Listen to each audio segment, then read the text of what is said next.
Yo, my friend, hello, and welcome to the Pixelists. How are you doing today, man? Bro, we got a lot to talk about. I know. We got a lot to talk about. But I I'm know. doing good. I'm good. I'm glad to hear it. I too have been waiting to talk to you about this episode. Can't wait to dive in. But yeah, like I said, we're the Pixelists. That's my boy Blake. I'm Will. And we're here to talk to you about all things nerdy that we enjoy. And today that actually is Critical Role Campaign 3, Episode 3. It was a banger, bro. Real quick sidebar, like what's the acronym nation? Like are we saying C3E3 or like what's like the standard out there right now? I've seen C3 and I've also seen CR3.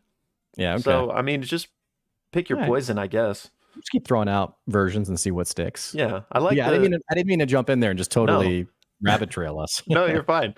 C3E3 has a nice ring to it, at least for specifically this episode, since it's rhyming. So let's go with that for now, I guess. All right, yeah. But yeah, banger. And coincidentally, the one episode so far that my wife has stayed up all night for. She's usually in bed at like a lot earlier, and like by the end of it, we were both just like almost standing, like.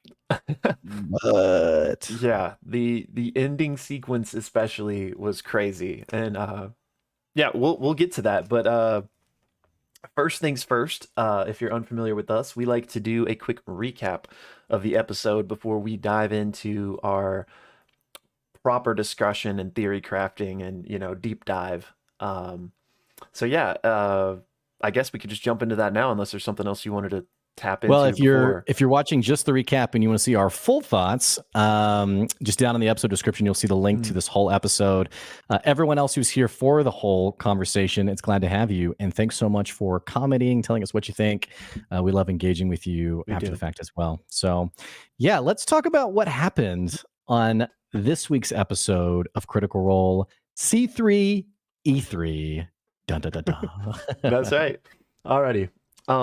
Well, I'll start us off. So, the episode picked up right where we left off last time, with Orem kind of hilariously prodding around in the dark of this warehouse at Prudage Textiles, and everyone kind of messing with them for the little Halloween vibes. But yeah, so we pick up with him still kind of looking around here. Meanwhile, we've got two sets of the party at the front of the warehouse and at the back of the warehouse, kind of waiting for what's next. And at the front of the warehouse, we have Bertrand and Imogen and Dorian and Danas, who has just exited. The Bertrand and Imogen are like, wait, she looks fishy, we gotta follow her. So they dart off. Dorian's like, I'm not leaving Orem, so he stays. So we'll start with this kind of chase sequence that we have here. So Imogen and Bertrand are trying to stealthily follow Danas through the city as she's kind of darting to and fro. And they split up to be a little less conspicuous, Bertrand and Imogen. And unfortunately, Danas spots Imogen and walks up to her. And I don't think there was a single good roll in this entire process, by the way. No, it was not surprising that she was caught. Yeah, she was not being very stealthy. So Danas approaches her and is like, we're closed. What are you doing? And Imogen does make a deception check and is basically able to successfully kind of get Danas off of her. And she's just saying, I just happened to be here. And she picks up that Danas is acting pretty kind of sketchy, anxious, nervous. So Imogen, skittish. Thank you. Imogen's like, hey, do you need any help? You want me to walk with you? And she's like, no, I'm fine. Like, I'll see you later if you're gonna, come back to the warehouse or whatever. So they split ways, and at this point, Imogen's telepathically communicating with Bertrand and is like, hey, like she's seen me, so like I'm gonna back off. You need to be the one to like keep a tail on her now. And Bertrand is kind of hilariously throughout this whole sequence, like, since Imogen told him to telepathically communicate with her while they're doing this, he's like giving her every single direction he takes. I'm like, I'm taking a left, I'm taking a right. It's pretty funny. But so he continues to follow her, and she ultimately darts into the Weary Way Tavern, and he follows her inside. Imogen does not come inside because she's still worried that there might be a little too obvious if Danas sees her again. So Imogen kind of goes around back, makes sure Danas didn't like slip out that way, but she doesn't see her. And Bertrand actually doesn't see her inside the tavern either. So he's like, hey, just come inside. We got to figure out what we're doing here. So Imogen makes her way inside. They begin to talk a little bit. They're like, well, I guess we could go back to the warehouse since we kind of lost the lead. But at that moment, Bertrand actually does spy someone that looks like Danas across the tavern. He's like, wait, I think I see her. And so Imogen and Bertrand are trying to be inconspicuous again as they try to get closer, but they kind of lose track of her. Flail their arms like a windmill Yeah, because they they're think she like, might be invisible, yeah, they're and like, maybe we they can hit might be her. invisible, so just like Yeah, see if you it's can find her. yeah. This is pretty much a train wreck when it comes to like subtlety and deception. I mean, Yes, it was pretty funny to they are watch. crashing and burning. Yeah, But so they ultimately lose track of her, and they decide, well, okay, we know she came here, but we have no leads at this point, so let's head back to the warehouse, kind of tell everybody else what's up and what we found here. So meanwhile, back at the warehouse, everyone everyone else has been debating what they should do because they haven't heard from Orem. So Laudna decides to go check the full frontal crew, and she finds Dorian, who's now by himself since Bertrand and Imogen left. And she's like, he fills her in on what happened, and she's like, "Well, just come back to the back with us. You shouldn't be alone." And they begin, debating and plotting for like an hour in real time on what to do. And ultimately, they're like, let's just message Orem and tell him to open the door for us. yeah. So, And what's funny about this too is my wife at this point was like, "So like, what are they doing?" And like right at that point, in game, fresh cut grass and Laudna are like, What are we doing exactly? Like, what is our plan?"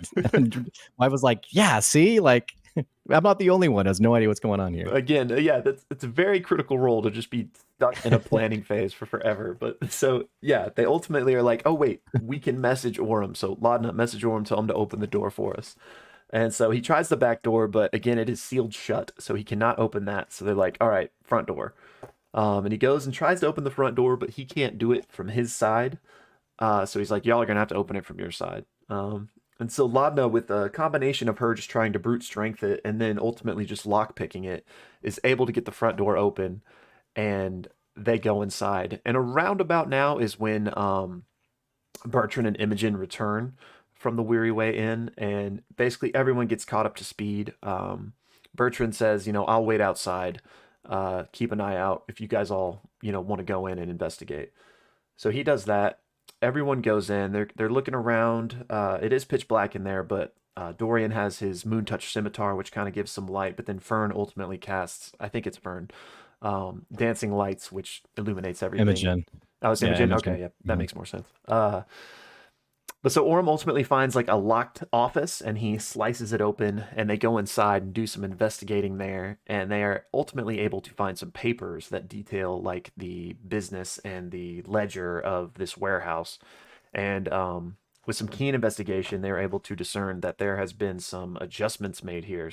Someone has like scribbled over numbers and replaced them with other numbers to seemingly mask the fact that there's been some theft happening. Right. And after some handwriting comparison, they are able to determine that this is Danas who has been altering these documents. So they're like, all right, should we take this to Esteros, or do we need to investigate further? And they ultimately decide that let's not take this to him yet. Let's see if we can find out more from Danas before we go talk to Esteros. So they see if they can find her address, but they can't. And so the only lead they have is the Weird Way Tavern. So the group decides to head back there, and when they arrive, it's busy tavern. Dorian decides to go bribe the musicians since he's one himself, thinking he could get in with them, and finds out through them that they have seen someone that matches Danas's description walk upstairs a few minutes prior. So most of the group heads upstairs. Bertrand stays down to keep watch. And F.C.G decides to use his ability to detect thoughts upstairs to be able to probe in through these closed doors. It's basically a long hallway with a bunch of doors. Right. So he's going to detect thoughts to see if he can hear, who's in here. Maybe he can find Danas that way. So he does just that, and there is one room that pings very loudly for him. There's about 9 or 10 thinking creatures on the other side of the door, one of which he recognizes to be Danas. So he's like, hey, I think they're in here. And so Orem kind of gets up close to the door and listens to see what he can he can hear, and he hears some hushed whispers, and it's kind of like an ominous sounding conversation. They're basically scolding Danas for being like, "Oh, so you've messed up. Like people are onto us." And Right. the conversation ultimately ends with, "Well, your services are no longer required." Um, Seemingly like a threat, and they're about to take Danas out. So Orm's like, "We got to get in here." And so Orm, Ashton, they all just start trying to bust down the Yeah. door. Uh, Fern knocks. yeah, Fern's Fern like, "Room knocks, says service." housekeeping. Yeah, yeah. The bad rolls continue because they cannot seem to get through this simple door. Yeah, doors, if you've watched the previous campaigns, doors are like the big bad for all of Critical Role's Okay, that's funny. campaigns. Okay. So, yeah, so they Yeah. bust through the door trying to help Danas from this, seemingly dire situation. And they bust through, and immediately they don't see anything. It's like weirdly um an absent. They don't see Danas, they don't see anyone else. It's just dark. So they kind of probe in a little bit further, and from the far corner, they kind of see this like sallow dwarf, like kind of emerge from the far corner, and he's like, "Oh, I wasn't expecting um, more visitors." Right. And so basically, boom, we're rolling initiative, and everyone begins to kind of attack this mysterious dwarf, who's got like this rapier and dagger, and he's proving pretty formidable. He actually like lays out some damage on Orem, and as everyone's attacking him, he is eventually is like, "Come, my children," and all of a sudden, everyone hears like this skittering, and these little creatures, I think described as creepers, kind of emerge. Shade creepers. Shade creepers, thank you. Yeah, and they said they were kind of like almost goblin-esque, sort of like the vermin of Drusar. Yes, and they were described as like they have these claws and leathery faces with no noses, and they're just crawling out from like under the closet, under the bed, like out of the shadows. And I think there's 9 in total, and so they all begin attacking the party as well. So basically, there's this big combat going on. Um, they're trying to take out the creepers. They're trying to deal with the dwarf. But at one point, the dwarf casts this like magical darkness, and the room gets even darker. The lights dim, and he is kind of fully obfuscated in this supernatural darkness. Um, and most of our party cannot see except Fern. She turns into a snake with her wild shape, who has blind sight. So she's kind of probing in there, trying to find him, while everyone else is kind of blindly attacking or trying to attack the creepers that they can see. And ultimately, the dwarf has disappeared. Fern, even with her snake sight, is unable to find him. So the party manages to take out the rest of the creepers, but like I mentioned, Bertrand was downstairs keeping watch. When he heard this ruckus going on, he ran up. So he runs up during the middle of this, and like I said, there's this magical darkness. So he runs in and attacks, and accidentally attacks Dorian, who then just backhands him in retribution. I love how Matt said like even like the creepers and everyone like was like, oh, like Yeah. this out of character moment of like the slap heard around their world. Yeah, it was great. And then I think Travis even gave him advantage on it, because like his first roll was bad. He's like, no, I give you advantage. And Yeah. so he backhands him. But anyway, so the party finishes off all the remaining creepers, and they're unable to find this dwarf. But combat has seemingly ended, and they kind of just find themselves sitting in this hotel room. And do you want to take it from there? Yeah, sure. And great job, by the way. I mean, this was definitely a formidable opponent, and like the 4 attacks on Orem, who's been kind of like a understandable tank, I guess, of the group, Yeah. getting basically downed. I mean, that was pretty incredible. Yeah. But yeah, so the fight initiative ends. Imogen actually goes into the bedroom on the backside of the suite and finds a balcony. She looks out, doesn't see anybody out in the back alley. And through some investigation, she does find this under like a dresser, like a nightstand, this piece of wood that's kind of creeping out or flanked out a little bit. And she peels it back and finds this really small, tiny hole, and even asks Orem like, hey, do you think you could fit down there? And they're like maybe now's not the right time. And actually, as they continue to look, the darkness is still there, but subsiding. They do find what feels like a boot under the main table in in the room they first came in. Yeah. And they find out that this is Danis, who is underneath it and dead. And Fresh Cut Grass tries to cast Spare the Dying, but it's too late. Danis has been, her throat's been slit literally from ear to ear. And she's dead. And so then they're talking about like, what do we do? And they can actually hear footsteps coming up down the hallway, and they start to panic, realizing like, oh, like we've caused a large commotion. Like, what do we do? Yeah. So they all start talking about like, let's jump off the balcony. Like, let's just get out of here. And they're like, people saw us here. Like, we can't just like leave a body, or else we're going to have like, there's going to be an implication about us, being involved in this. And so it turns out they're like the bodyguards of the place. They knock on the door, and Imogen like undoes a button of her blouse and like grabs Dorian and is like, sorry, are we being noisy? And they're like, yeah, if you'll keep it down. But basically convinces them that they were just fooling around, basically. Yeah. So they lose them. Party talks some more, and they're like, okay, we at least have enough to take to Esteros.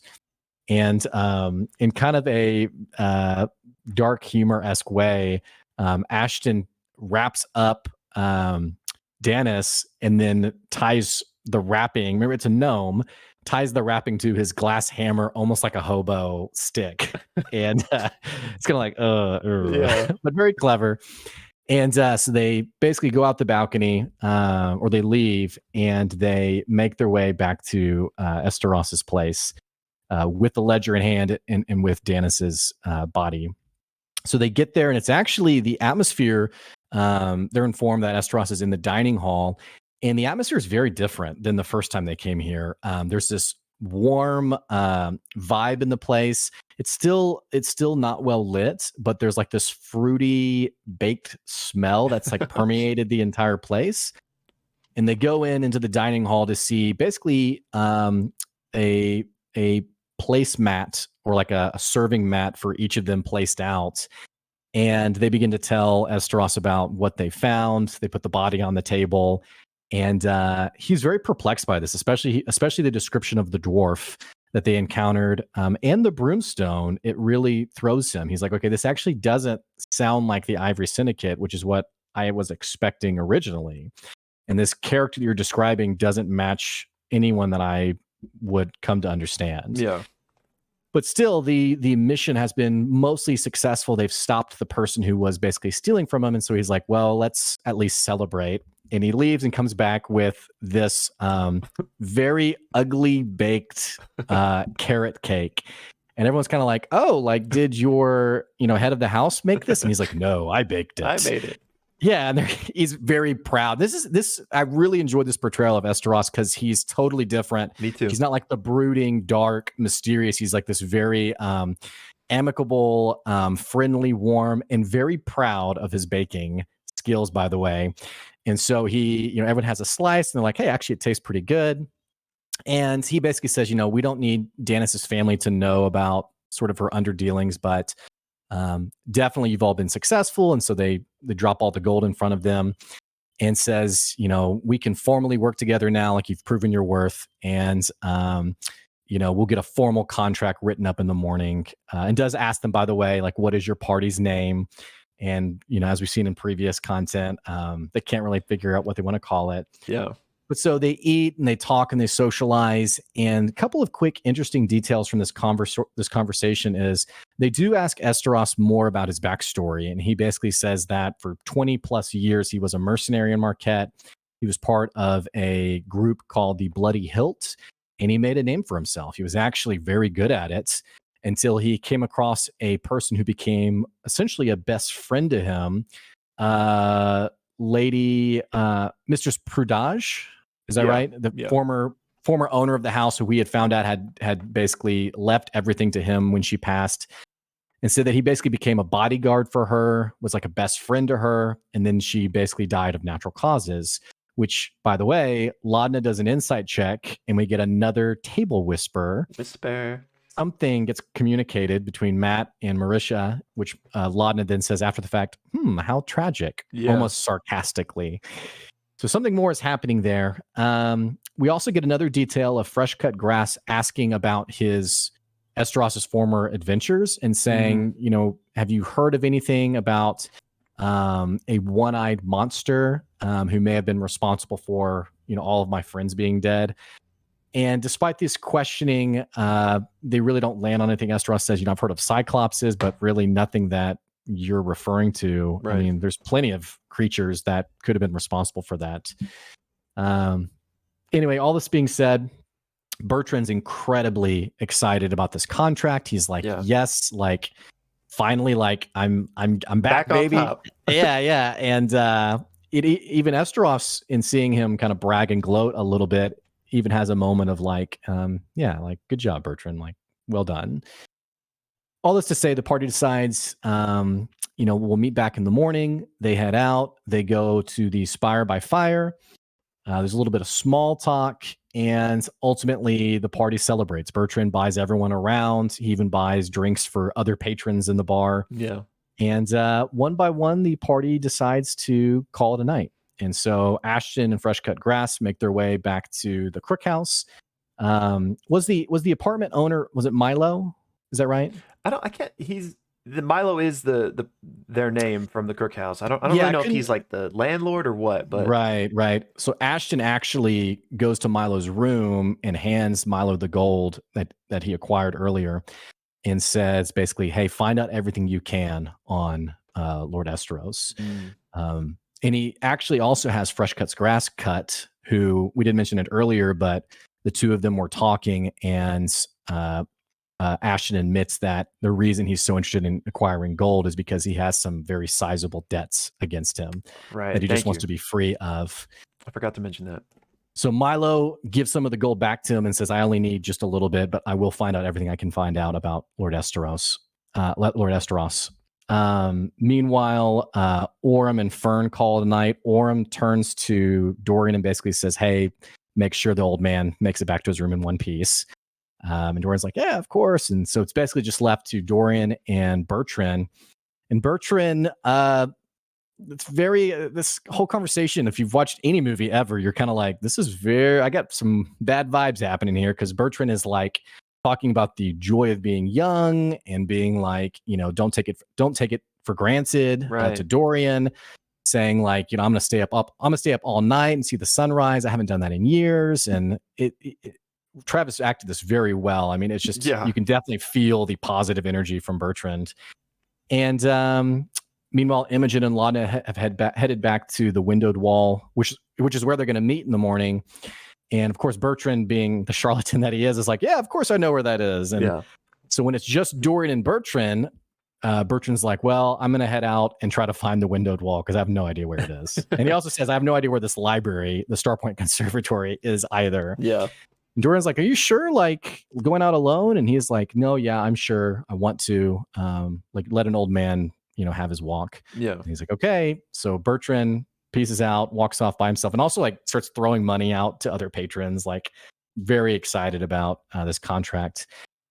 And so as he's walking, we cut back to Imogen, who is asleep, and she's having this dream sequence of, it seems to be maybe her home, her original home. It's this lush pasture. Like it's her horses there named Flora, I think is what the name was. Yeah. She's feeding the horse. She has like her cottage there, and had kind of like a cowboy-esque vibe.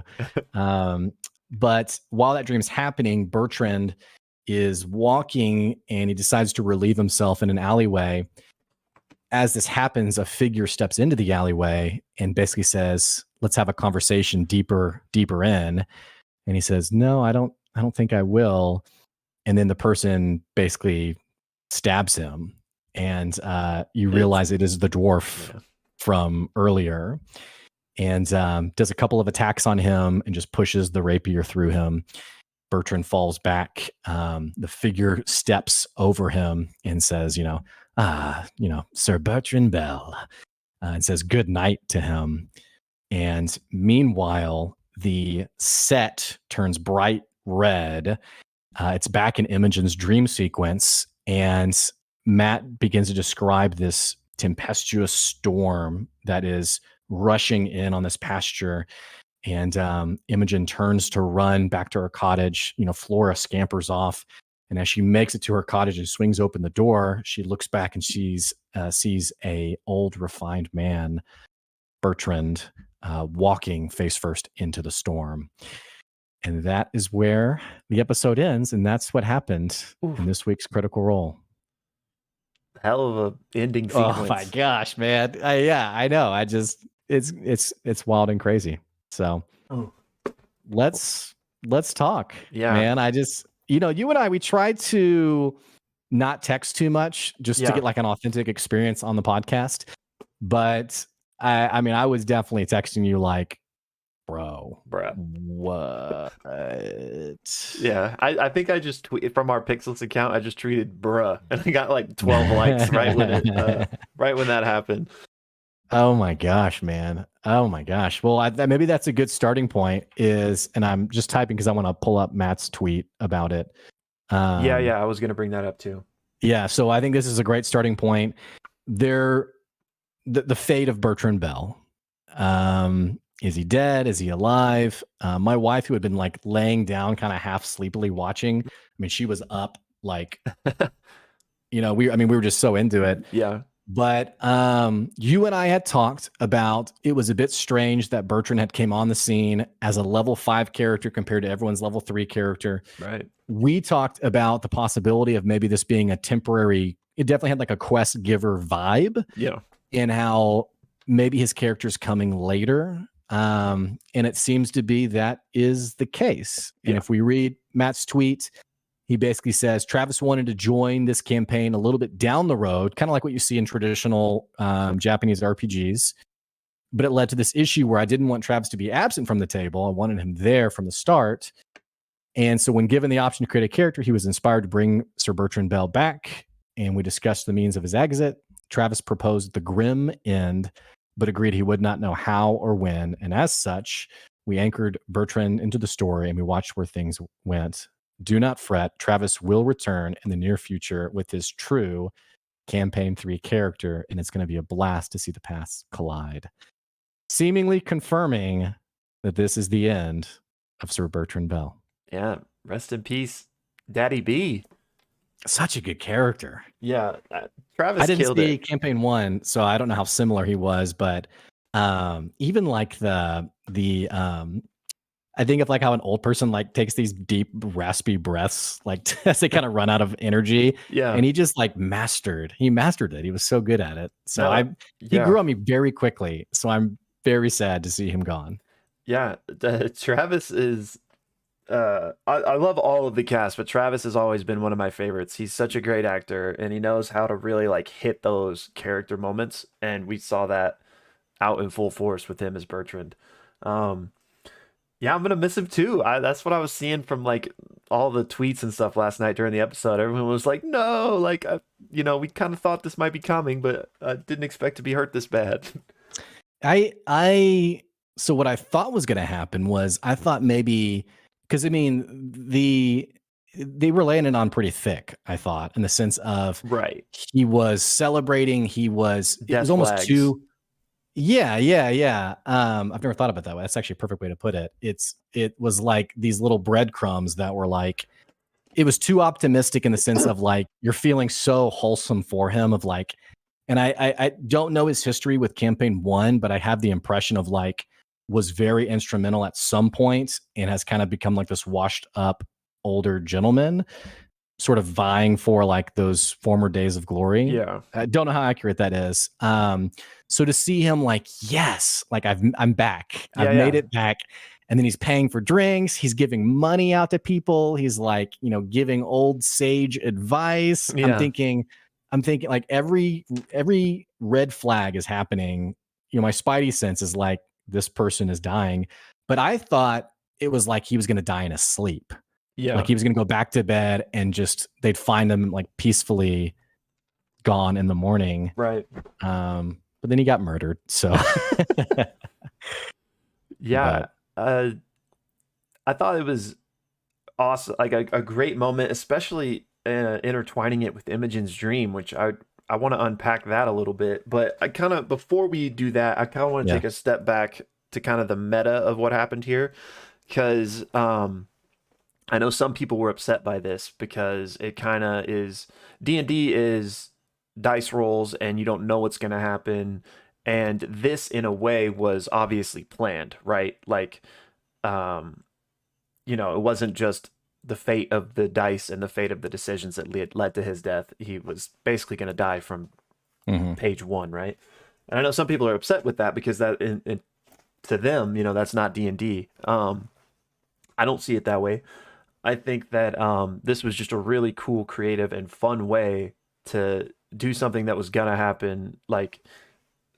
Matt basically covered it in his tweets that you read, but Travis's character, he wanted it for we don't know the reasons, probably ties into his backstory or whatever, but he wanted his character to come in later. So instead of just Travis being absent in the first however many episodes, they decided to do this fun way of bringing the original party Right. together. Yeah. Like basically view Bertrand as an NPC, but just instead of Matt playing him, he allowed Travis to play that character. Right. And this isn't new. Like they've Critical Role's done a few things like this before in previous campaigns. Not exactly the same, but sometimes like real life circumstances call for certain pieces of the game to act out a certain way. Without getting into any spoilers. For example, in campaign 1 and 2, Ashley missed a lot of the time because she is a talented actress and she was working on, Blind Spot or whatever else. So at times the story had to call for her character to mysteriously like be absent all of a sudden. And so sometimes that's just things you have to deal with as, a Yeah. D&D game. I, part of me, I think like two things I would say if someone's frustrated by this, I would say, it just enjoy the ride, just enjoy the journey, And the second thing is, I definitely would agree with you. Like this kind of thing, I think it's even cutting it short to say like it's not uncommon in Critical Role. I don't think it's particularly uncommon in D&D in general. Like there's plenty of times where a player communicates as a sidebar to their DM, hey, maybe I'm not having fun with this character anymore. Hey, I want to introduce a new character. And this wasn't necessarily what was happening with Travis, but it's not uncommon for the player to communicate to their dungeon master, hey, this is kind of what I envision, and then trusting the game master to play that out the way they want to. And so Right. I guess for me, even in my low experience comparatively to people who've played for years with D&D, none of this felt unfamiliar or strange to me. And so if people who are watching felt that way or had a visceral reaction to it, um, I'd just say, hey, just just enjoy it. Yeah. And while I kind of understand where they're coming from, even though I'm not part of that camp, just in the sense of like, oh, if this is not the correct word to use, but I don't know what to use, but like if it's scripted, that kind of takes away from, Sure. the Yeah. true magic of it. And I would say that this was just like one peg in the wheel, and it's not Travis's real character. I would Right. say, and I don't know this, but pretty much with 1,000% confidence that like once his real character is there, like Travis nor any of the other players are going to have any meta knowledge of anything that's happening. This was just Mm. like a in the bottle moment that, needed to happen this way because Travis wanted to enter later. So I think it was just an actual really fun, creative way of bringing the party together that Travis got to be in on, Yeah. It still hurts though. It It does hurts. still hurt because, It yeah, hurts. I Travis mean, killed it, man. yeah. I mean, having not seen the other campaigns or seen enough of the other campaigns, I don't know what it's like when either a player character dies or an important character says goodbye, basically.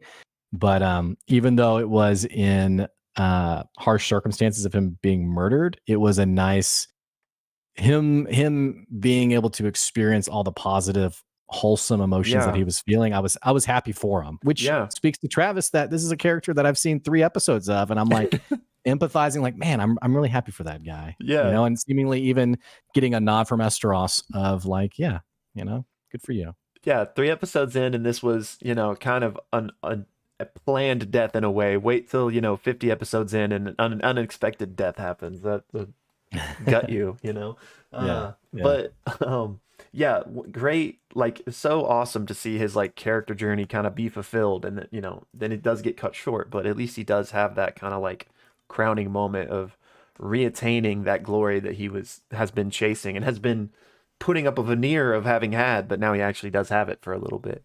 And again, yeah, not to go into any spoilers, but since you mentioned it, yeah, he basically was the same in campaign 1, like kind of this boastful,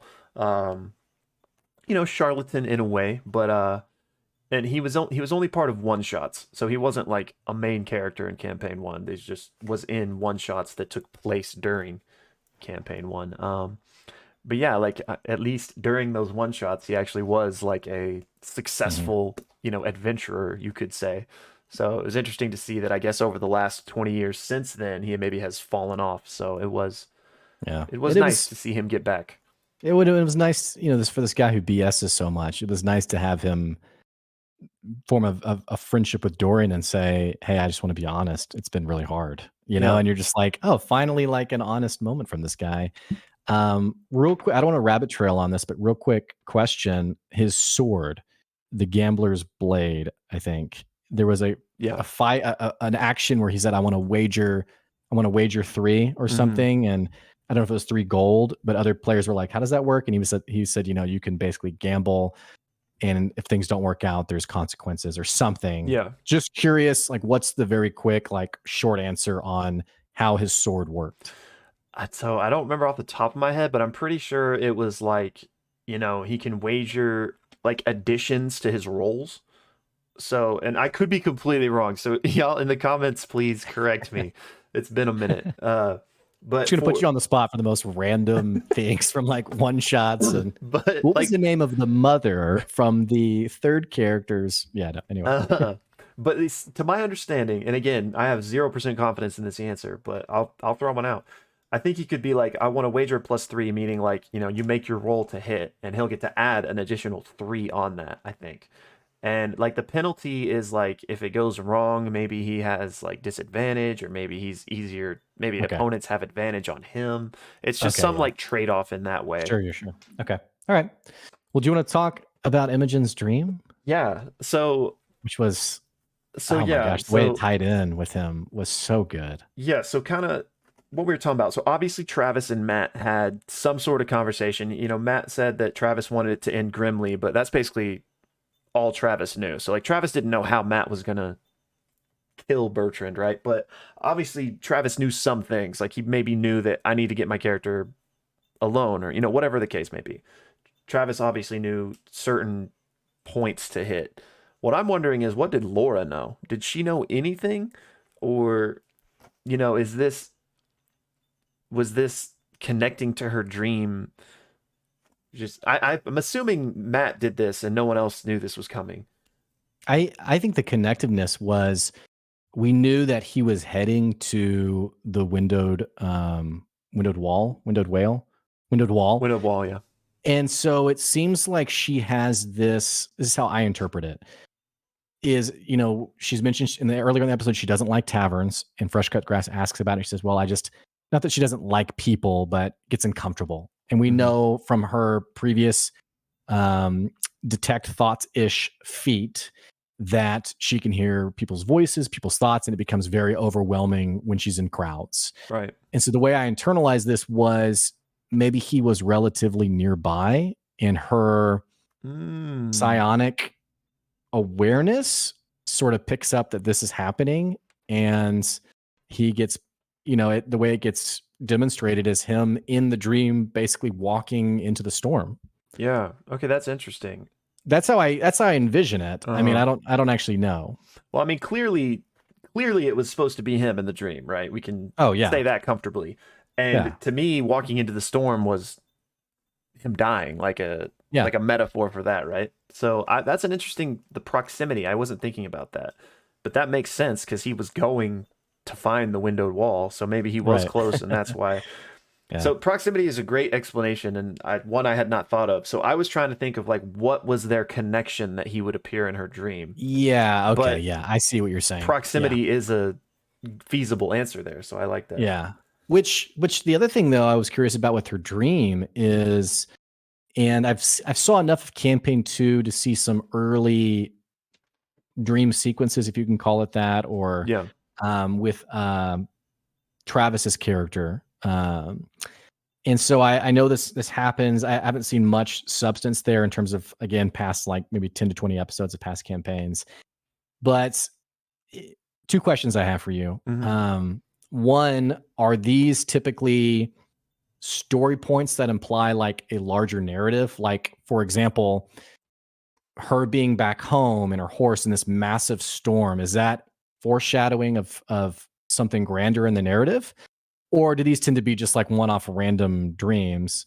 The second thing I want to ask you is, in the previous campaigns, do any of the party members ever become like main protagonists, if that makes sense? Like, is Imogen being positioned as not the hero, Mm. but like, is she going to be the through her that most of the story develops?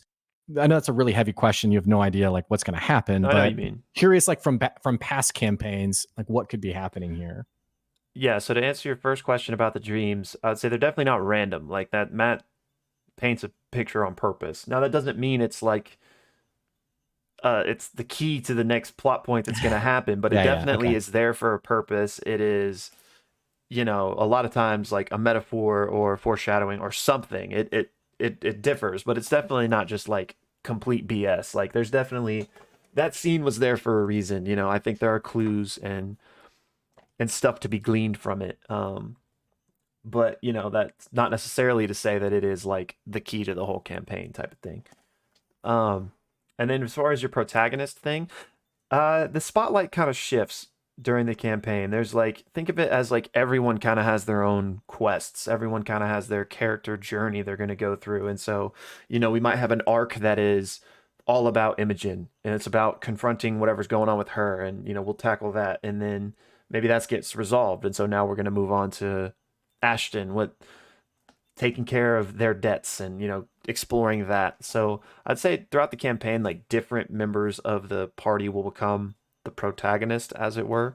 And then there definitely could be a case to be made for points of the campaign, like in the past two campaigns, that maybe one of the characters was kind of the protagonist, if you want to throw that title on somebody. But for the most Yeah. Okay. part, it's a shared thing. The spotlight shifts. Yeah, I mean, makes sense. Imogen, it's funny. I was gonna say Imogen's a favorite of mine, but every character, like whenever they say anything, do anything, I'm like, okay, that's my favorite. They're all great. Ashton's having these awesome moments where I'm like, okay, Ashton's my favorite. They're doing the stakeout, and Fern's like, wait, what are we doing again? And it's like everyone laughs, like sort of her absent-mindedness of like really the chaotic nature of her character. And so it's every single one of these characters are so likable, which I don't know if that's been the case in the past, but I'm just um they're just so great at their craft of creating Yeah. interesting, fun characters that you enjoy to watch. Yeah, agreed. And like I think we've mentioned before, I don't know, it seems to me like everyone's on their A game, like firing off on all cylinders. I again, I love campaign one and two. But this one just it feels like everyone's just really hitting right now. So I agree. It's hard to pinpoint a favorite, which just speaks to the Mhm. the quality of everyone. I really love Laudna. Laudna is so fantastic. I mean, every line that Marisha delivers has so much energy behind it. And it's always just it just pinpoints so well. Feels like we got confirmation that her character is in fact undead, Yeah, seemingly. I so there's been a lot of discussion about this, even some discussion in our comment section about, you know, what exactly she is. A lot of people seem to think she's a hollowed one, which is like a specific subset, which makes sense. And yeah, I mean, we've obviously got a lot of flavor clues that have pointed that way, but then also this episode specifically, you know, Orem grabs her hand and he's like, "What does it feel like?" And she's Right. like, "It's like unnaturally cold." And so, yeah, I think she's all but come out and explicitly said that, you know, she Hmm. is the hollowed one or whatever. So I think it's pretty safe to say that. Um, which I still want to know more. Like we kind of talked about last episode with the Derola Whitestone connection. You know, was she killed during that coup? Who brought her back? How Right. long has she been since she's been resurrected or whatever you want to call it, if that is what happened. So many questions, and I'm still sticking with Pate being like the rat that was like entombed with her or something. I mean, I like it. I like So it. And real quick on just your love for Laudna, I've seen that everywhere. It seems like I for people that have explicitly said they've had a favorite, I feel like it's been Laudna everywhere. Like she's great. that's She's all I fantastic. see. Which she is, and I'm so happy. And Wendelin actually commented on our last video something that I wanted to reiterate, that like it's just great that Marisha's getting all this love, because in past campaigns, Marisha has gotten a lot of hate. Um, for Really. stupid reasons, for various reasons, a lot of them being because people like dislike her characters in past campaigns and decisions they would make. Hmm. So a lot of it is unfair criticism. Um, Yeah. Okay. so I'm really glad that she seems to be a fan favorite this time around. Um, Yeah. No, that's. I mean, I feel like the more I get involved with Critical Role, the more I see like these fans who get really frustrated by really small things, mhm. and so in some ways, I'm really surprised seeing how easy it is to love Laudna.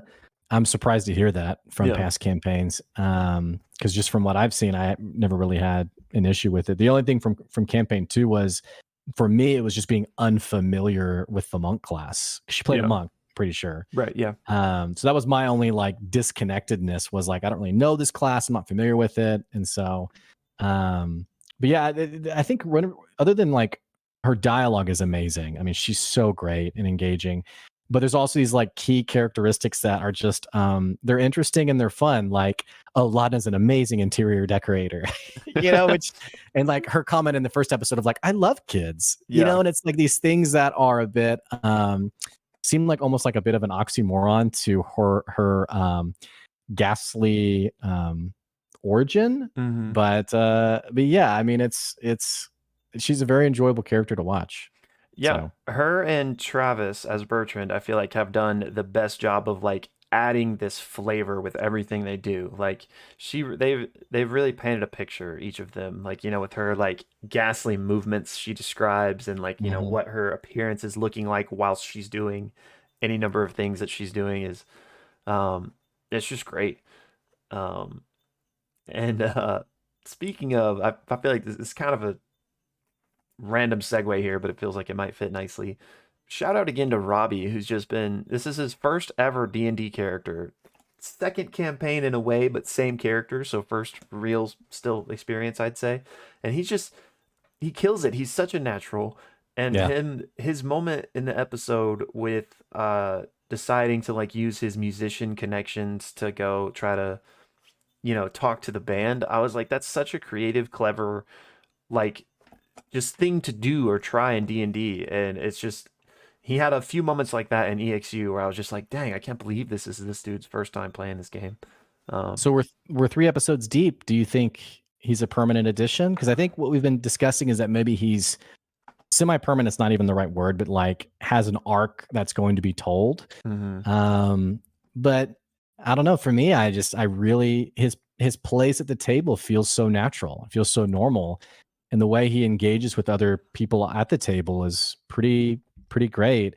He's also had some awesome lines with people. Like, I can't remember what the context of the conversation, but he basically turns to Orem and says, "There's no debts between us," or something Yeah. to that effect. And it, Yeah. it really called back the EXU friendship vibes that they had developed. Mm-hmm. And which, by the way, Orem, when they're eating the cake, Orem said, "I only know pies." Yes, I Which was going to bring for that up too. That was such a good callback. that's an EXU reference, by the way. It's from episode 5 when they make it to Byroden, or episode 4 maybe, I can't remember. And it's just basically he gets force fed so much pie, and so Yeah, that's where that reference comes from, by the way. that was great. So, but yeah, Dorian is fantastic. I would be down with it if he's a permanent addition. Yeah, I think everyone feels that way, which is pretty crazy when you think about it. That like with we've talked about fandoms and how people can be, but like with one as like with passionate as fans as Critical Role, like it wouldn't surprise me at all with like the first like possible permanent addition they add if like there was a lot of hate for this person, like, oh, we don't want anybody new, they don't fit. But Yeah, protect. everyone has loved Robbie. They're like, they can Yeah. stay. So I just speaks to his quality as a player and as a person. Here's what's mind-boggling is before EXU, he had never played D&D. Yeah. So I mean, Crazy. like that is his natural affinity for it, and and I think beyond just like understanding the mechanics of the game, there's this other factor of how do you engage with the group, like how do you know when to step in and step back, and Right. it's there's just as a DM, and you've been a DM, there's nothing worse than like someone sort of trying to take the stage and then someone else steps on that or steps into that moment or sort of ruins a special moment. And we can see this experience playing out where Imogen and Bertrand are having their death scene and their dream sequence, and the rest of the group is just they're experiencing like we are. And I think it takes a special awareness to understand like when is it time for me to jump in and contribute, and when's it time for me to like let someone have their moment. The group does that phenomenally, but Robbie has done that really well too, which again I think speaks to his natural affinity for the game.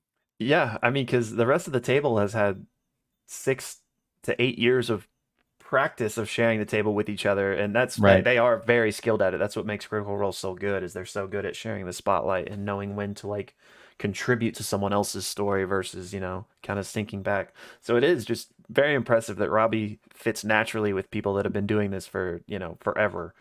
But to circle back to your original question, they still there's been a lot of things that point to him being a guest for whatever that term means. Like, he hasn't been referred to as new permanent member, like he has still been referred to as a special guest.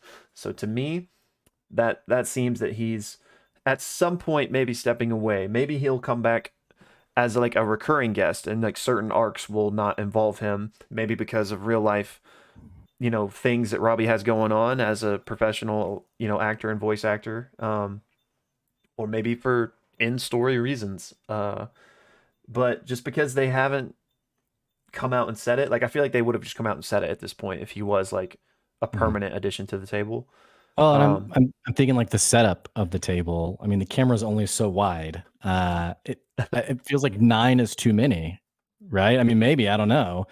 And so I sometimes wonder, is he also temporary for the fact that him exiting would open the table for someone else to have a temporary arc, which there's plenty of talent out there. There's plenty of people who'd probably be great side characters. And so I would understand him moving on for the sake of them wanting to get other people to guest star.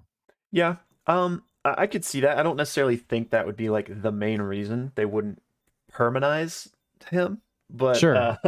because like in campaign 1 they've had I mean, they are way more advanced now. They have their own table. Back in campaign 1 they were using like those white fold out tables and just all cluttered there, and they had multiple guests at like they had 2 guests on at once. Yeah, okay. So I'm pretty sure, like, I doubt that would be the limiting constraint, because I'm sure they thought about all this when they were designing the set. Like, what if we wanted to have 3 guests on an episode? Like, yeah, it might be a little scrunched, but I mean, I'm sure the production could figure it out, Yeah, Marisha's sweating. We can't do this in the set. But yeah, I mean, so I hope he's here for a long time, but I guess it still remains to be seen. Yeah. Well, we still have a lot that I want to talk about. I don't know if you have quite a few things you want to talk about. And so if you're okay with leaving the Dorian conversation, I'd love to talk about what happened in the suite, in the room. Who's this dwarven figure, this seemingly roguish character? The Shade Creepers, who we find out that Laudna and Imogen have had an interaction with before. It's kind of like that's a detail that we didn't realize, but that they were different. They had red eyes instead of the dark, pupilless, hollow eyes that we see with the dwarf's entourage, I guess. Right. What's happening? Who is this guy? Give me your first take on this. I have no idea. I mean, originally while it was happening, I assumed Ivory Syndicate, but then we go to Esteros's, and he kind of is like, that doesn't sound like the Ivory Syndicate.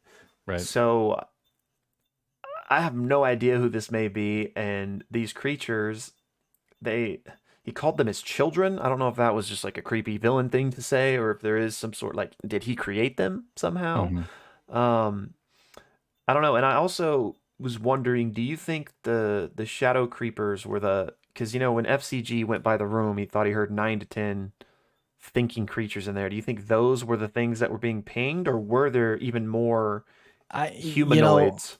I actually wondered if like the dwarf was like multiple personality or something because Hmm. when Liam goes toe to toe with them, he says like, "Yeah, you're with me," and the dwarf does his quadruple attack, the and just like crushes him, and then says, "Yes, us." And so I was like, "Oh, this is like a we are many type We are dude." Legion. Yeah. Yeah, we are Legion.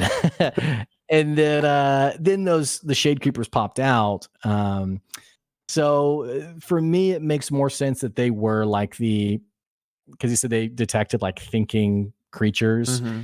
or 9 or 10 entities, and so that for me that's the best answer.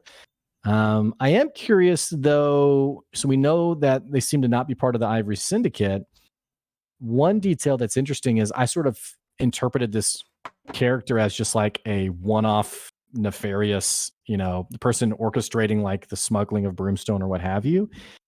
But going back to to Imogen's dream, the red massive storm rolling in and Bertrand walking into it, for me that connects this figure with some large nefarious plot, a larger faction or something that is going to be a massive force, at least temporarily, and not just like a roguish thief who, you you've stumbled across my Right. plan to smuggle this random Right. resource. Yeah. I mean, I don't know. That was my interpretation. I don't know if you've had similar thoughts yet about his origin. No, I agree that he's definitely more than just, petty thief running the streets of Drusar. I didn't necessarily think there was a connection to him with the imagery in Imogen's dream. I obviously think the connection was, Bertrand dying, and that was obviously intentional. But like, I don't think, and I'm not sure if you were saying this, but I'm not sure the storm represented the dwarf necessarily. I am saying that. I think not that the storm is directly him, but it's representative of whatever he represents, like whatever Okay, he is part just like of. a danger approaches, kind of. Yeah, but not just any danger, like something, because Imogen's dream was almost had like this foreshadowing vibe of like something's coming, like not Yeah, just any storm. And so that's why I feel like it's this dwarf is there's a connectedness to okay. something bigger and badder that they're going to come across. Yeah, okay. I Which I agree. mean, I agree with that that might be then. maybe that's redundant to say. Like, I mean, No, when in D and D is it like, oh yeah, you foiled this random guy, and I mean, naturally everything is always bigger and better, and it leads to this and that, and so I think I'm probably being overly, no, no. saying what we all know, but No, I get what you're saying, and yeah, I agree because I think you know Estros kind of alluded to these deeper and darker forces rising out of the jungles below Drusar. So maybe like the storm is kind of representative of whatever this dark encroaching thing is, and maybe the dwarf is, in some part of that cog, that machinery of whatever this may be. Which, not to go too stretchy over here, but I wonder if it's even related to the things that were alluded to in EXU. Like we know this, I yeah, you I had know, the exact same thought. Go ahead, go ahead. yeah, but just so if you haven't seen EXU, I think Blake and I are still thinking about doing a separate video, kind of like Yeah, we need to. taking the relevant information from that if you didn't see it. So be on the lookout for that. But also, we do have EXU recaps similar to the recaps we do for this, so feel free to check those out. But in EXU, one of the main, which there were a lot, one of the main plot threads was this like massive force like pushing through to Exandria from another plane of existence, and we were Right. trying to figure out like what was going on there. So maybe that's related to this darkness that's coming out of the jungle, this storm in Imogen's dream. I don't know. Yeah, I mean, I don't want to keep railing on about it, but yeah, there was a something implied that something's coming, all through EXU, and it would almost make sense that there's a similar storyline in now in campaign 3. Yeah. So, But unfortunately, I have nothing better to say about who that dwarf could be because I have no idea. I mean, I think a player to be revealed, I guess. yeah. Which I wonder if he'll take. This is random, but I wonder if he'll take Bertrand's Gambler's Blade. Ooh, interesting. Interesting. Yeah, very interesting. Definitely seems like a formidable opponent, though. I mean, it almost, casting the magical darkness was a really awesome effect, especially because in D&D circles, it's considered to be like a very broken spell, and so just getting it out there early on and like having the party engage with it, I think is good. It keeps the game fresh and realistic, I guess. But it almost felt like if Ashton wound it up his hammer and jacked this guy pretty hard. It was like Yeah. something like maybe 20 or 30 points of damage. I think he had Yeah. something called I think he had dodge activated or something, so he took half damage. The villain. Yeah, Yeah, I think he is a rogue because you're right. He did uncanny dodge, I believe, which you can use as reaction to half damage. Yeah. But he's able to do it twice, which was interesting. I didn't realize you could do it twice. I've never played a rogue, but there was one in both the previous campaigns. I think you can do it like every turn on your reaction, but it uses your reaction. Maybe the next round had begun then, because Yeah. I was thinking maybe it was a reaction, but then he did it a second time, but it might have been the next round of combat. Right. But yeah, so I wonder if the damage hadn't been laid out so heavily, if the party would have been in more dire circumstances. Because effectively, this character used the darkness as cover to escape. Yeah. Right. And I mean, that Orem has done really well to sort of take attention. He's used his goading attack and has sort of been that tanky person. And to see him down so quickly, I think the party was all like, it's been one round. Orem can't catch a break because Esteros laid him out in the previous episode too. Yeah.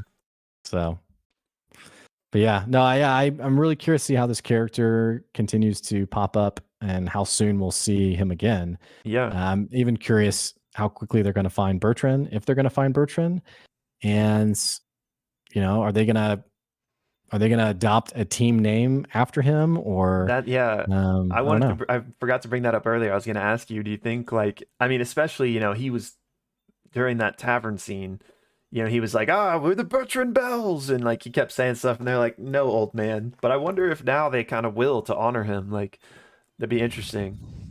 Yeah, I mean, I could get it if the relationship was a little bit more established. Like maybe if this was after like 20 episodes, I could see that being more of like we have to in his honor.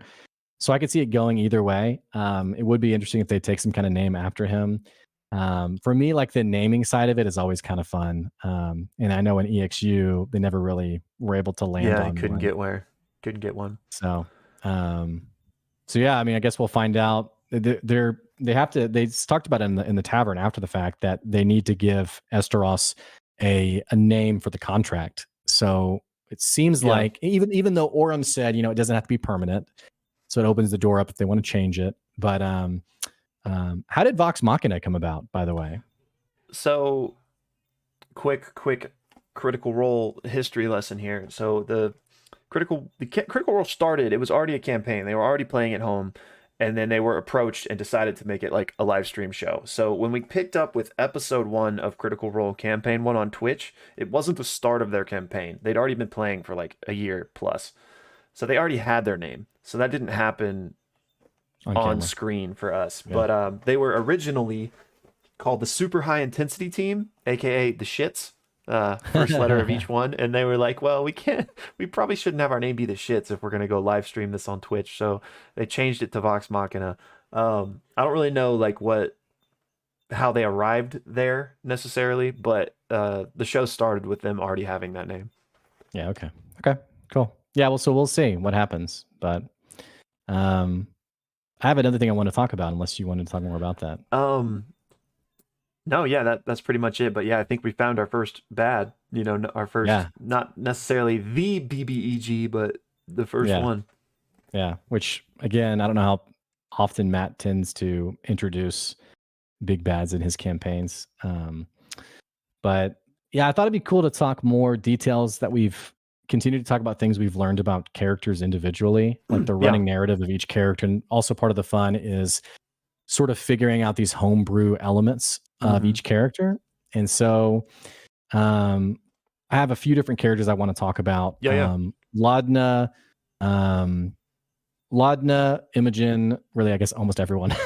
Let's just start with Laudna for a second, Okay. okay? Yeah. So we talked about how we think she's likely undead. We talked about that scene where Orem holds her hand and it's strangely cold.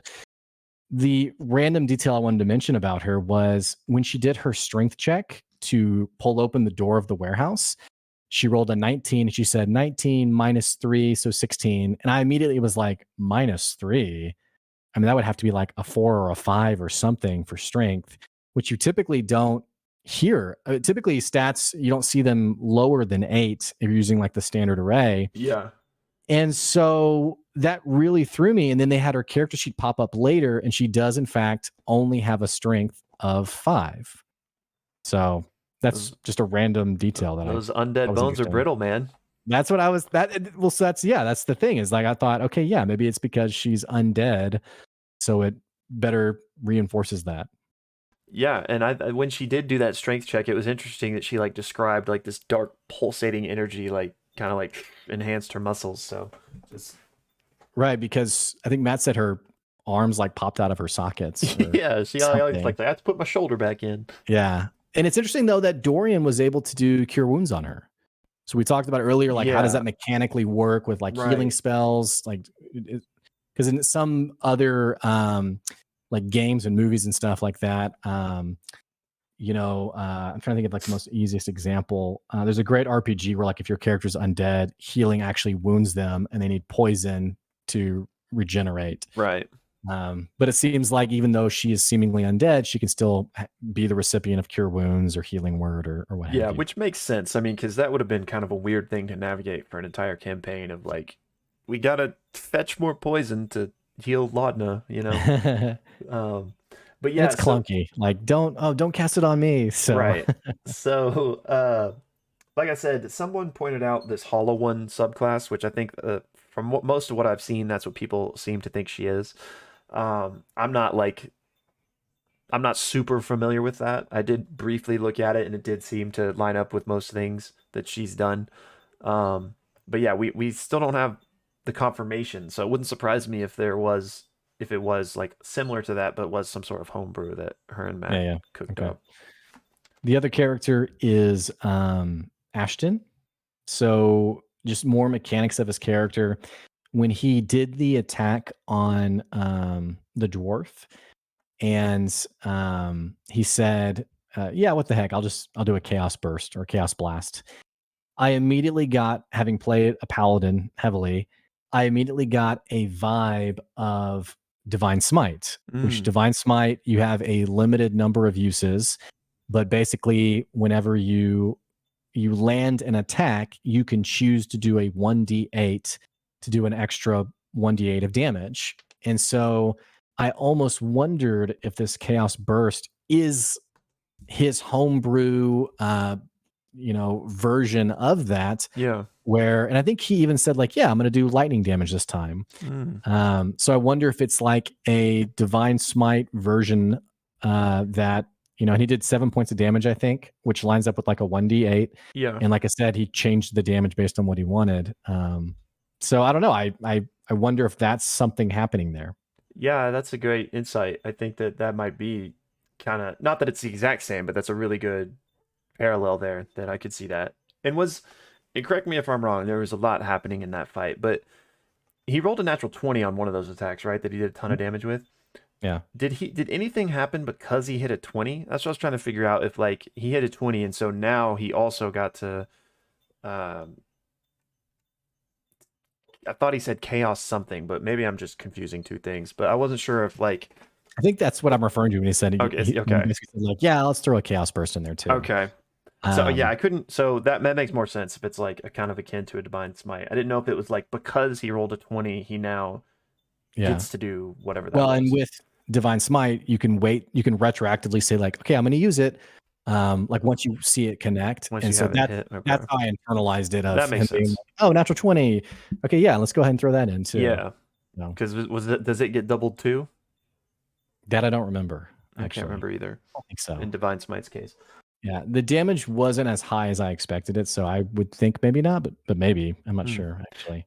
Yeah, and he once again did did the cool like red and blue version of himself or whatever, and I want to see the character sheet, man. I wonder if this Yeah, subclass is going to be in their new campaign book that's coming out soon. I bet it and is. he almost described blue and red like wisps, and so I almost envision like gears turning and like this like sparking energy coming Yeah. off. That's kind of how I thought he was describing it, but I'm not sure.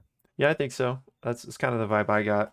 Almost like a like 3D glasses, there's like the red version and the blue version and together. That's kind of Yeah, I'm imagining kind of like a weird effect like that. sure, sure. Um, Another character detail. Talking character sheets. Fresh cut grass. He does his, which I really like his take on the cleric, by the way.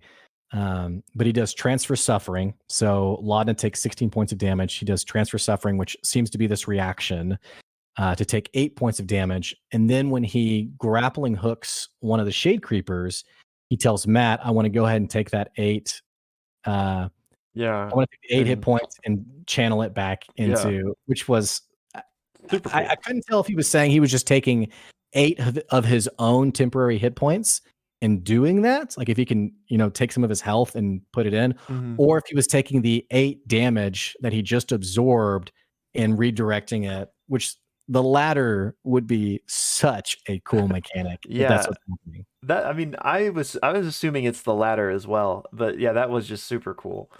I wonder again, we don't know how it works, but I wonder if he can just like store that transfer damage and as his action release it or something. Because think of like that could have a ton of potential, like in the future, like a big fireball spell or something that he could have and then redirect.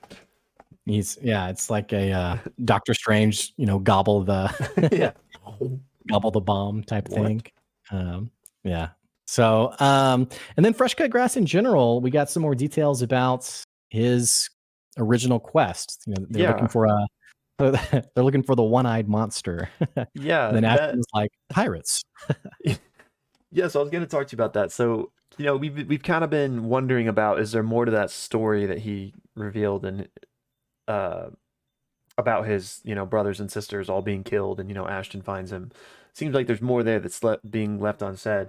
Again, not that there's anything sinister there, but I did feel like with what we got revealed this episode of him inquiring about a certain creature or stuff that, oh, okay, I guess to me that means, okay, they really did get attacked by something and he's trying to find out more about that something. Um, so it kind of dissuaded any like crazy theories of like Ashton being the Mm. one that, destroyed his brothers and sisters, or even F.C.G himself maybe Yeah, being the yeah. one to have done it. Um, so the one-eyed creature very much reminded me of what's that movie? The Fugitive, or not? Where he's like, Yeah, I'm looking one for the arm man. one-armed man. Yeah. But yeah, to me that's just another breadcrumb trail that will Yeah. ultimately travel down at some point. Yeah. And we got a breadcrumb about Ashton too of, his goal is to be free. Um, and seemingly, which by the way, we had a great back and forth between, Fresh Cut Grass, who's been like this very wholesome, seemingly empathetic character, being it kind of came across as a bit judgmental towards the homeless man in the back of the back alley. And Ashton, they had a great conversation about it, and basically led to, well, Ashton, what do you want? And he said, I want to be Yeah, free. I want to be able to go where I please. And he was like, can't you do that already? And he was yeah, like, no, because of I have some debts that, I have to deal with. yeah. That was a great conversation, and they kind of their differing viewpoints on that homeless drunk person, where Ashton was like they're already living their best life and FCG's being like, I don't think so, I think they have more potential than that.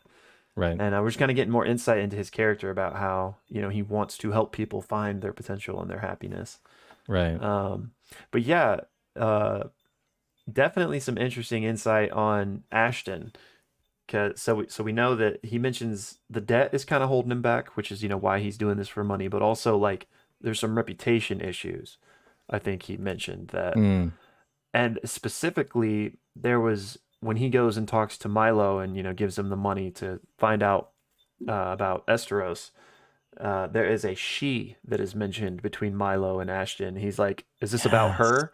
And he's like, "No, I don't think so. It's not related to that." And he's like, "Is she back in town or something like that?" Right. I forgot about that. So I wonder what's going on there. Maybe like one of these people he's in debt to is this woman, and Well, it even said, "Don't let her find out." yeah, and I don't know if this piece of information is related to that directly or not, but he mentions like I got a new crew, so maybe like she was part of his old crew, or maybe she was Yeah. like the Okay. one who Yeah. gave Good jobs point. to the old crew. Right. Um, I'm trying to find my exact notes on this part, but I'm Mm. just wondering like what's going on there. Is Hmm. that who he's indebted to? He seems to be like not scared of her, but definitely weary. Hmm. Yeah. Yeah. For sure. Yeah, I'm loving the breadcrumbs every episode. I didn't catch the name either for Imogen's dream, but basically said you're back home in, and he said the name of the place, but I missed it. Yeah. There's so much there. So I wrote Did it down, but I couldn't okay, hear it, so I just wrote down what I thought I heard. The hidden village Jildan. That's okay, that's all probably right. not that's probably So it's not not even like a it. by road and like a name that everyone's like, oh, that place. So it Yeah. seems like it's a has not been mentioned before in Critical Role. Yes, I think so. And Okay, it's definitely not what I just Jildan. That's what I have written down. That's not it. But the important part there is hidden it's it, but village. it's not it. A hidden village Yeah, was interesting, and it made me wonder if yeah. it was somehow similar to the hidden cities we got introduced to in EXU. If it was at Oh, yeah. all, not that it was the same one, but maybe if it was like a similar thing. Which I Yeah. can't remember the name of that off the top of my head. Do you know from EXU the Yeah. hidden thing? It was no, I can't remember. Yeah, me neither. But Yeah. one other We've thing sorry, that go ahead. no, I just was looking at my notes. One other thing about the mysterious woman that Ashton was talking about. One thing Milo said is go for the shoulder next time, and that stuck out to me. It kind of reminded me of like Thanos. You should have gone for the head. So I just Mhm. wondered what like. He also mentioned that one of the things he's gotten in trouble with is like hitting people with his hammer when he loses his rage. So, like I wonder if he attacked her, and that's why they have this like bad blood between them now or Well, something. I think he said go for the shoulder because he had a nosebleed Oh, you from think he the was referring to himself? yeah, yeah. Oh, He was saying like, hey, next time just, throw the coin at my shoulder and not my face. oh, okay. Well, that makes sense. Beautiful theory though. I really That makes more sense. Just you really wait. appreciated We're gonna it. we're gonna We're come gonna cut back to across. this moment and be like, vindicated. We'll Though I see. will say, Matt's tweet about Travis's real character, how it's going to be in all caps, blast when the paths cross. I thought, is this some kind of hint, some kind of clue? I don't Ooh. know. Yeah, I mean, we haven't really touched on that, even though we talked about Travis earlier, is about his new character. Like, I think in the first episode we mentioned what if it was the person Orum's looking for, Right. Yeah. um, which that would make sense and kind of doesn't mean Travis's new character is going to be in next week's episode. It might take them a couple weeks to get to that point, but that is something that's already kind of like laid out in front of us that would make sense. Mhm. Um, I don't know. I just can't wait to find out who he is, how he's going to interact, and what class he is as well. There's Mhm. some interesting gaps in what the party kind of needs. Yes. Yeah. They don't have a rogue. They don't have a paladin. Not that they need. I mean, not that they need anything in particular, but It's a very high charisma group. yeah, it is. So I wonder if there will be the other type of caster if he goes that way. Is Yeah. it wisdom or intelligence that? Warlock's wisdom and I think mage is intelligence. Okay. We're gonna get in trouble now if that's wrong. Yeah. Someone in the comments, I can't believe you didn't know this. But Yeah, yeah, so because I just wonder what he's gonna be. You got any guesses or theories? I mean, I think a rogue's a really big gap. But I think what's cool about Critical Role is they always seem to have a class that is either homebrewed or not typical, and we already have that so far with Ashton and Fresh Cut Grass. I mean, everyone has like their homebrew flavor, but I wouldn't be surprised if we just saw something like what was Talison's character in campaign 2? A blood hunter? Yeah, the Blood Hunter. I'm curious if we're going to see something That'd be cool. super, super homebrewed. Yeah. So I wouldn't be surprised if we saw something like that too. Yeah, so one like recurring thing with Travis is that he loves werewolves. So I've saw some people thinking like what if his character's a werewolf this time around? And it was funny that we got the kind of like illusion when Bertrand was talking about his past exploits. He was like, "Yeah, the whispering werewolf of the West," or it wasn't that, but something like that, and talking about how he took that down. Um I don't know if he would make that type of illusion if then his character was going to be one, but Yeah. I just Okay. thought that was funny because, like I said, Travis Yeah. loves werewolves. Okay. So I would love to see if he actually was one for the campaign, but Yeah. we'll see.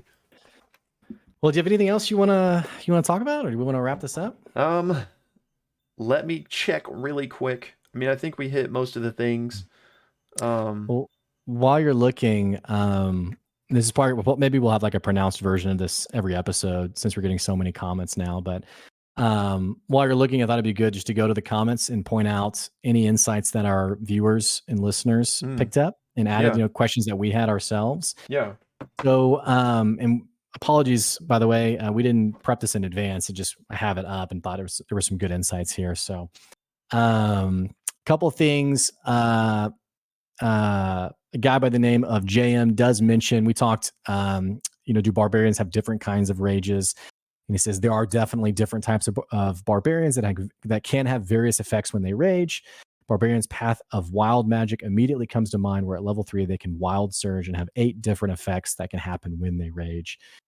I suspect cool. that Ashton is a homebrew with some influence from this type of subclass of barbarian. Again, that was JM, which I thought was a great insight. Yeah, Couple others that popped out to me. Jeremy said that some clarifications on the telepathic feat, which we were talking about, like, is this a feat? Is this some kind of variant of a race or class? And said the feat, aside from the stat bonus, allows you to speak to someone you can see within 60 feet as long as you speak the same language. It has infinite uses but limited capacity. And it also lets you cast Detect Thoughts once per day without consuming a spell slot, which lines up with Matt's comment on, are you using it as a spell slot? yeah. Are you not? And then the last one that I wanted to mention was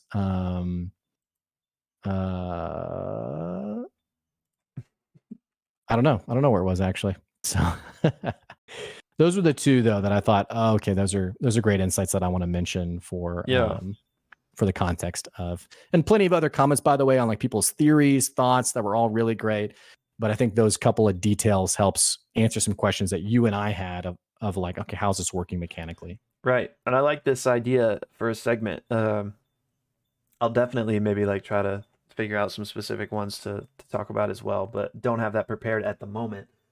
But shout out everyone that comments and stuff. We love it. Like, thanks for interacting with us. We love to hear your theories. We love to hear your corrections because we get a lot of stuff wrong. Oh yeah, we're just but two dudes who love D&D. that's So right. doing the best we can. So yeah, please continue to hit us there. I did. I was looking through my notes. This isn't even important, but one thing I did uh, notice was the woman that Imogen and Laudna are staying with, Shidana or something like that. Yeah. I just thought it was interesting that when Imogen in last episode, when she was trying to enter the textiles place and making up that lie about like, oh, I work for Madame Shidana. That's the name she said. So it's just interesting to me that like I don't think there's anything there. I think that's the name that came to her head. But like that's kind of, she might get that lady killed if she keeps like using her actual name in these lies and stuff like that. So Well, I mean, so far they're 0 for 2 on keeping people alive. So, yeah, Danis is dead, and now Dorian has not did not get the old man to his room in one piece. I know. I can't wait to Yeah. see how he reacts to that. Him specifically, since he was, Yeah. not that it's his fault in any shape or form, but he Right. was the last one with him. And there was even actually some dialogue in the party of like, is Danis dead because of us? And the party seemed kind of split of like, yeah, like we caused this by, basically showing up at the warehouse.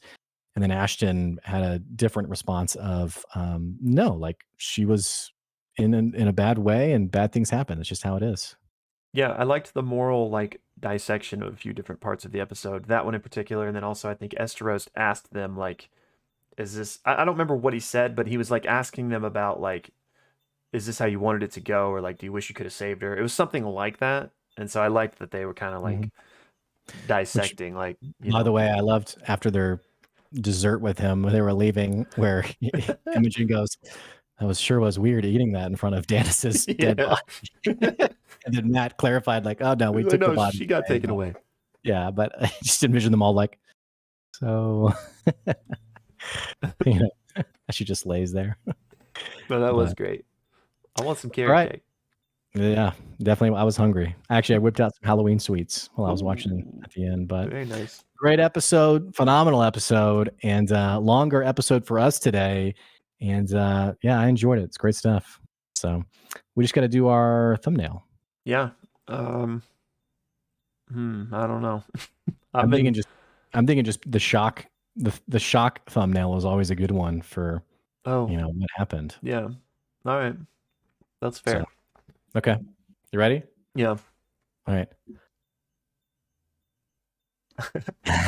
Nice. Cool. Well, for those of you guys listening, definitely let us know in the comments your theories, thoughts, even corrections on things maybe we missed or got wrong. We want to hear about it, talk to you about it.